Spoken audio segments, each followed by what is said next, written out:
প্রশ্ন 41-এ বলা হয়েছে √60 প্লাস √15 মাইনাস √135 এর মান কত। এখন আমরা জানি, আমরা ক্যালকুলেটর ছাড়া আপনাদেরকে পরবর্তী ভিডিওতে শিখিয়ে দিব কিভাবে √ এর মান বের করতে হয়। √60 এর মান হচ্ছে 7.7459, √15 এর মান হচ্ছে 3.8729, এই দুটি যোগ করলে হয় 11.6189, আর √135 এর মানও হচ্ছে 11.6149। তাহলে এটা থেকে এটা বিয়োগ করলে ফলাফল হয় 0। সঠিক উত্তর হবে 0। প্রশ্ন 42-এ 0.001 কে 0.000875 দ্বারা গুণ করলে ফলাফল কত সেটি বের করতে বলা হয়েছে। প্রত্যেকটি ঘরের নিচ বরাবর সংখ্যাগুলো লিখে ফেলবো। লিখে ফেলার পর এখানে 1 পর্যন্ত ছিল, পরে কিছু ছিল না, আমরা 0 0 লিখে ফেলবো, সমান করে ফেলবো। এখন 0 দ্বারা এটাকে 3 বার গুণ করতে হবে। তাহলে প্রথমে যদি আমরা 0 দ্বারা গুণ করি তাহলে সবগুলো 0 হবে, তারপরে 2টা ঘর খালি থাকবে, তারপরে 3টা ঘর খালি থাকবে। এরপর 1 দ্বারা আমরা এটাকে গুণ করলে এই সংখ্যাটি হবে। 12 ঘর বামে, এককের ঘর থেকে 12 ঘর বামে দশমিক বসিয়ে দিব, কারণ উপরে এবং নিচে দশমিকের পরে 12টি ঘর রয়েছে। 1 2 11 12। এখন 5-এর পরের যে 0 এটা ভ্যালু নেই, কারণ দশমিকের পরে কোনো সংখ্যার পরে যদি 0 0 থাকে সেটা না লিখলেও চলে। তাহলে এইটা রয়েছে হচ্ছে গ নাম্বার প্রশ্নে, গ নাম্বার উত্তরে। তাহলে এটাই হবে সঠিক উত্তর। প্রশ্ন 43, করিমের সাপ্তাহিক আয় 3500 টাকা হলে এই হিসাবে জুন মাসে তার কত টাকা আয় হবে। আমরা জানি 30 day has September, April, June আর নভেম্বর। জুন মাস হলো 30 দিনের, তাহলে সে 7 দিনে আয় করে হচ্ছে 3500 টাকা, 1 দিনে সে আয় করে হচ্ছে 500 টাকা। 7 দ্বারা 3500-কে ভাগ দিলে 500 টাকা হয়, অর্থাৎ 30 দিনে সে আয় করবে 15,000 টাকা। তাহলে এখানে সঠিক উত্তর হবে 15,000 টাকা। এক ব্যক্তি ঘন্টায় 8 কিলোমিটার দৌড়ে কত মিনিটে সে 5200 মিটার পার হবে। আমরা জানি 1 কিলো সমান 1000 মিটার, তাহলে 8 কিলোমিটার সমান 8000 মিটার। 8000 মিটার যায় হচ্ছে 1 ঘন্টায়, অর্থাৎ 1 ঘন্টা হচ্ছে 60 minute.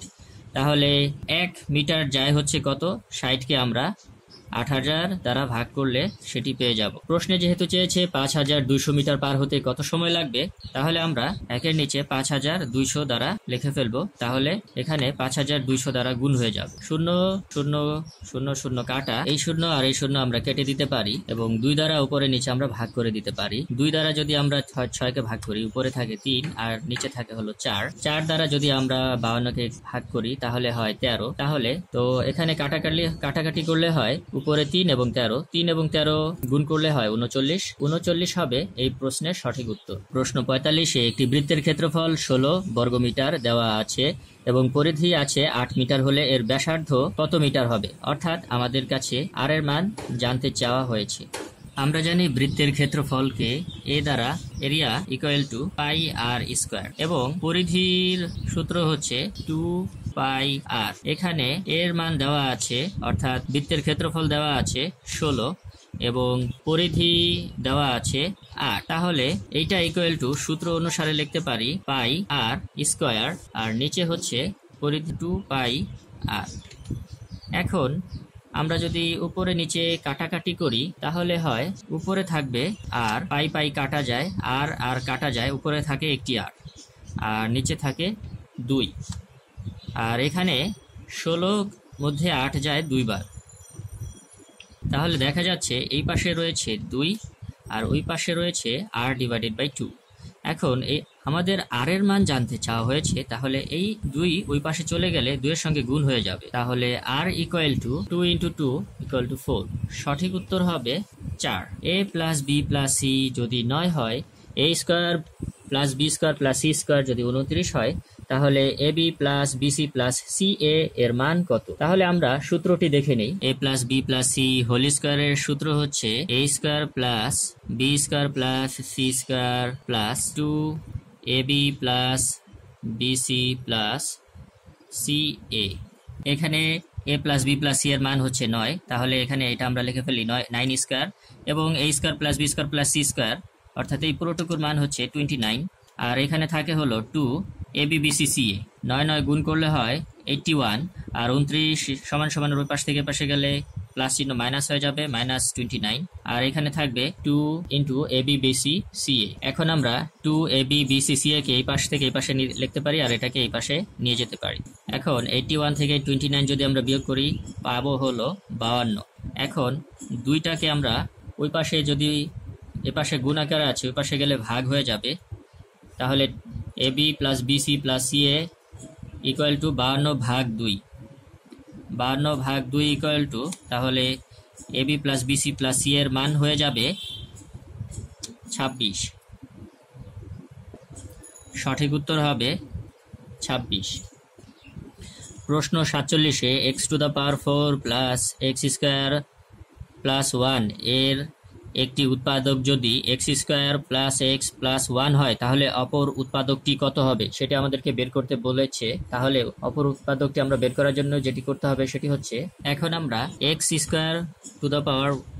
Minus x plus 1 whole square এই সূত্রটা, মানে a² মাইনাস b² এর সূত্র অনুসারে যদি আমরা এটাকে ফেলাই তাহলে হবে a² মাইনাস b² এর সূত্র a plus b into a minus b।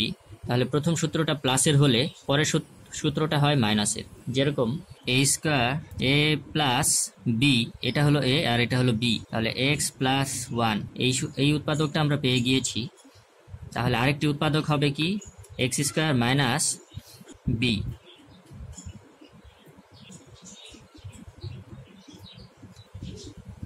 এখানে সঠিক উত্তর হবে x² minus x plus 1। Kamal বশিরের 5 বছরের ছোট, বশির টুটুলের 5 বছরের বড়।